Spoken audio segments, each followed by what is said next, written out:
اپنے دشمن کو ہمیشہ معاف کر دو، یہ بات اس کو سب سے زیادہ اذیت دے گی۔ دنیا کی بہت بڑی غلط فہمی، اپنے ماں باپ کی خدمت نہ کرنا اور اپنی اولاد سے خدمت کی امید رکھنا۔ اللہ رزق کھول دے تو دسترخوان لمبا کر دو، دیواریں نہیں۔ پریشان ہونے سے کل کی مشکل دور نہیں ہو جاتی، بلکہ اس سے آج کا سکون بھی چلا جاتا ہے۔ ایک مومن کے لیے دنیا اور آخرت کا قیمتی سرمایہ حضرت محمد صلی اللہ علیہ وسلم کی محبت ہے۔ دھوکے سے بچنے کے لیے عورت میں یہ دو چیزیں دیکھ لو۔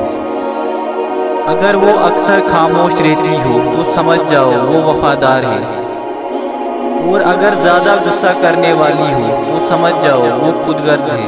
اپنے دشمن کو ہمیشہ معاف کر دو، یہ بات اس کو سب سے زیادہ اذیت دے گی۔ دنیا کی بہت بڑی غلط فہمی، اپنے ماں باپ کی خدمت نہ کرنا اور اپنی اولاد سے خدمت کی امید رکھنا۔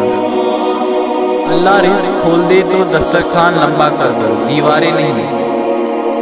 پریشان ہونے سے کل کی مشکل دور نہیں ہو جاتی، بلکہ اس سے آج کا سکون بھی چلا جاتا ہے۔ ایک مومن کے لیے دنیا اور آخرت کا قیمتی سرمایہ حضرت محمد صلی اللہ علیہ وسلم کی محبت ہے۔ دھوکے سے بچنے کے لیے عورت میں یہ دو چیزیں دیکھ لو۔ اگر وہ اکثر خاموش رہتی ہو تو سمجھ جاؤ وہ وفادار ہے، اور اگر زیادہ غصہ کرنے والی ہو تو سمجھ جاؤ وہ خود غرض ہے۔